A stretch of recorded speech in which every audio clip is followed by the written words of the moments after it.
ايوه يا صاحبي. رحنا الاسبوع بعد ما خلصنا ال 40. بس الناس دي كسرت ورانا قله بعد ما مشينا. الناس دي فراعنه قوي يا صاحبي. احنا كمان فراعنه. طب سلام سلام.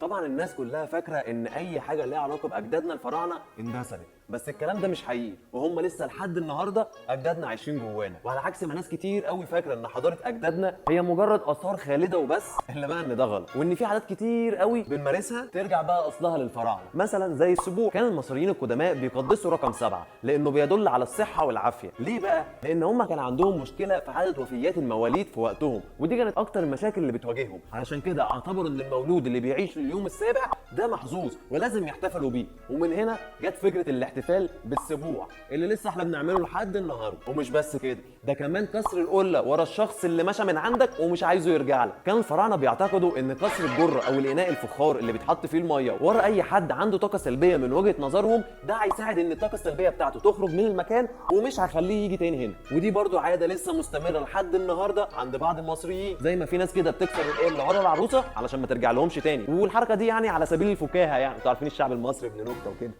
وفي كمان ذكرى ال40، ودي حاجه احنا بنعملها لحد النهارده بعد 40 يوم من وفاه الميت. القدماء المصريين كانوا بيعملوا الجنازه بعد 40 يوم من الوفاه، وده ليه بقى؟ لان اعمال التحنيط واعداد الميت للدفن كانت بتستغرق حوالي 40 يوم، فبعد ما بيخلصوا كل ده يعملوا بقى مراسم الجنازه. وبكده اتنقلت لنا العاده ديت بس بشكل مختلف، وهي اقامه ذكرى ال40 للشخص المتوفي. وفي ناس كتير تعتقد ان دي عاده دينيه او سنه، وده طبعا ملوش اي اساس من الصحه. لو انت اول مره تعرف المعلومات ديت يبقى اعمل لي متابعه، علشان في معلومات كتير قوي جايه. وما تنساش سيب رايك في الكومنتات. كان معكم الفراج من داخل استوديوهات كاشف اللي هي احنا فيها دي. الو، هيحدفوا عليا اقول له دلوقتي؟